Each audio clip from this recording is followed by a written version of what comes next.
So I'm super excited to share this story with you. I believe it's going to be very impactful, extremely helpful with 10 concrete action steps, lessons we can learn. So here's the setup. Do you have a child who ever just does stuff without your permission, right? You're like, why would you do that, right? In this situation, you discover that without your knowledge, your son or daughter traded his or her trading cards for a pair of Jordan sneakers with a kid at school. And then your child deliberately lied to you, like lied to your face and deceived you repeatedly. Now you're worried about the poor decision making, right? Trading for shoes that he's going to grow out of because that's not practical. And you're scared about your child's future. So you've got two options in how you respond to that. And that's what we're going to talk about today on this episode of the Calm Parenting Podcast. So welcome. This is Kirk Martin, founder of Celebrate Calm. You can find us at celebratecalm.com. If you need help, reach out to our strong-willed son who often did things that were inappropriate and freaked us out. His name is Casey, Casey, at celebratecalm.com. Tell us about your kids' ages. What do you struggle with? We get together as a family, we talk about it, and we reply usually very quickly. Why? Because this is our passion, it's what we do, and we want to help you. So you've got two options right now, because this is what your child did. Lied to you, deceived, did this. Now, most of us, option number one, is what most of us would do. We'd be waiting for that child to come home, because when he got home from school, right, we'd be standing there upset, arms folded, wanting to lecture, to ream him out for all of the bad decisions, for lying, for the deception. And we'd lecture about the poor decision making, ask him questions that would only serve to put him on the defensive. True? We'd be deciding how harsh we would punish him for this, and we will, if we do that, we would have missed a huge opportunity.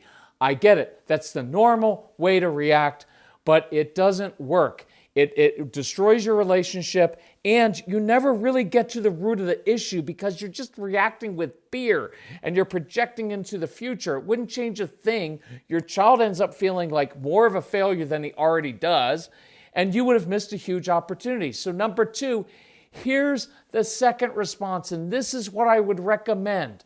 And in a real world situation, this is what a really awesome couple had the courage to do, even though it made them uncomfortable, and even though it will really challenge you. So you find this out. What are you going to do? 10 steps. Number one, control your own anxiety. Instead of reacting, lecturing, confronting your child, you slow your world down inside.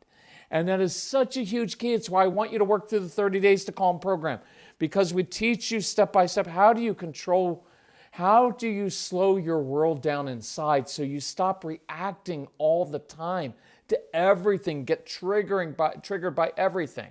Look, you get perspective. He's a kid. Kids his age are supposed to be impulsive. By the way, he actually made a really good trade. He got a pair of Jordans for a piece of cardboard. Seriously, that's an epic deal he made. Think what he didn't do. He didn't steal the Jordans from another kid. He didn't steal them from a store. He didn't steal money from you to go get them. He engaged in a business transaction, and actually a smart one. Side note, this is a really helpful tool to use. Sometimes try thinking like this the same time. What didn't your child do in that situation? See, it's very useful for perspective. Your child may have done X, but he didn't do Y or Z. Number two, don't take it personally. How many times do we escalate situations because we get offended that our kids deliberately lied to us, right? And then we project into the future about the child becoming some deceitful reprobate no one can trust. But you realize, of course, he lied. Of course he lied. He knew you would be upset as you are. And that's what kids do. They do impulsive things and then they cover them up. I'm not excusing it, but I'm normalizing it. If you want some blunt talk, it's this. It's why I want you taking the extra step beyond just listening to the podcast. Thank you for listening to the podcast. Go an extra step. Listen to our programs. You listen right on a convenient app on your phone, on your computer. Your spouse can listen. Teachers can listen. Your kids can listen. So then you know how to control your own anxiety, how to stop lecturing, and start connecting with even the most strong-willed child. Look, it changes situations like this because you stop reacting out of fear. You stop creating a defensive response and power struggles, and you start problem solving. That's why I want you to listen and go through the programs. Number 3, after school, make a big deal out of the Jordans. Seriously. When your child comes home, instead of confronting him about his behavior, ask him why he likes them so much. What is it that he likes? Is it the style, the color, the design, or just that they're cool, right? Share in his excitement. Your child is super excited about this. He didn't do anything wrong trading for them. Remember, he didn't steal them. You're just being too uptight because you're good parents, right? Look, and this parent had said like he has an eye for more upscale things. Well, good, so did our son Casey. But what I taught him was this. You're going to have to work harder to afford the more expensive things. But they're often of higher quality, they last longer, and you can resell them later for more. See, Casey bought fewer things, but nicer things. There's nothing wrong for that, right? That can be very smart and a modest way to live, right? You're allowing your normal parental anxiety to blind you and cause you to worry too much. See, I want you to celebrate the Jordans. It will blow your child away because he's going to be defensive when he comes home, expecting you both to be angry at him. Don't be angry. Be happy. Now, I promise we'll get to the lying part. I promise. But let's kill the proverbial fatted calf here and celebrate that your child did something that he was excited about and made a smart deal. Number 4, ask him how he made the deal. Think about it. He engaged in a business negotiating, trading one thing of value for another. Hey, son, so what'd you have to give up to get these? What was the value of the cards that you traded, and how much are these Jordans worth? See, I would affirm him for having good business sense. Do you know how many people don't have this sense? And do you know how many people have made careers, fortunes, lots of money out of selling things, out of making deals, reselling things for a higher price? This is a skill you want to develop, not discourage. Now look, you could also say this. Well, look, next time, here's how you can make the deal even better. Next time, wait until you've almost grown out of your current shoes and negotiate for a slightly larger pair of Jordans you grow into, because that would save us a lot of money from buying new shoes. Number 5, let's talk about other things that he wants or needs and smart ways to get them. Right, we're not talking, look, he didn't come and bug you. Think about this. He didn't bug you for 8 straight weeks every single day. You got to buy me Jordans. You got to buy me Jordans. He went and took something of his own and made a deal. That's called being resourceful. You want that. So are there other things he doesn't want to play with anymore that he can sell or trade for? Right? At least he's not wasting old toys. He's reusing them. He's getting something of value. Again, that's another great life skill for people who value modesty, right? Just think, most kids just throw away their old stuff. He's actually getting value out of it, right? Could you have a yard sale? Could you give some of the proceeds to a charity of his choice? That'd be a great life skill. Could he start a little side business, creating and selling things? Maybe he could buy plain shoes, add some sort of blingy design, and resell them for a profit. You may figure out and determine he has a knack for this, which again, you can make a lot of money selling stuff in this world, right? Number 6, at some point, pivot and ask this. Okay, so is there anything at all about this situation that you would do differently? And let's see if he opens up and admits that hiding it from you was wrong. I bet you he does. But if he doesn't immediately go there, then you can ask it this way. Hey, look, Mom and I, or Dad and I, think you made a really good business decision. You were smart. You got something you really wanted. There's one aspect of this that we weren't happy with. Can you guess what that is? See, I'm not pounding him, lecturing him about his lack of integrity and how we can't trust you anymore. I'm talking to him like an adult. And I just ask him, can you guess what that is? And if he needs more prompting, do it. But I imagine at some point he's going to confess, Mom, Dad, I shouldn't have hid it from you. Number 7, now you can apologize and own your part in this if necessary. Because your reply is, exactly. So you can reply with a smile. Of course you shouldn't have hid this from this. But then you can pivot and ask something like this. Hey, son, daughter, did you hide this from us because you were afraid of our reaction? And then listen to him.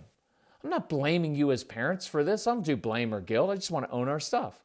Because sometimes we as parents inadvertently cause our kids to hide things and lie because we overreact. And we don't make it easy for kids to tell us the truth. See, it's worth hearing if he feels that way. And if you need to apologize at all, do it. Look, it's simple. Look, I'm sorry. I'm sorry that sometimes we overreact and assume the worst. We'll do better in the future, right? And then you can expect an apology for him for lying and deceiving you. Humility leads to contrition. Number 8, give a consequence.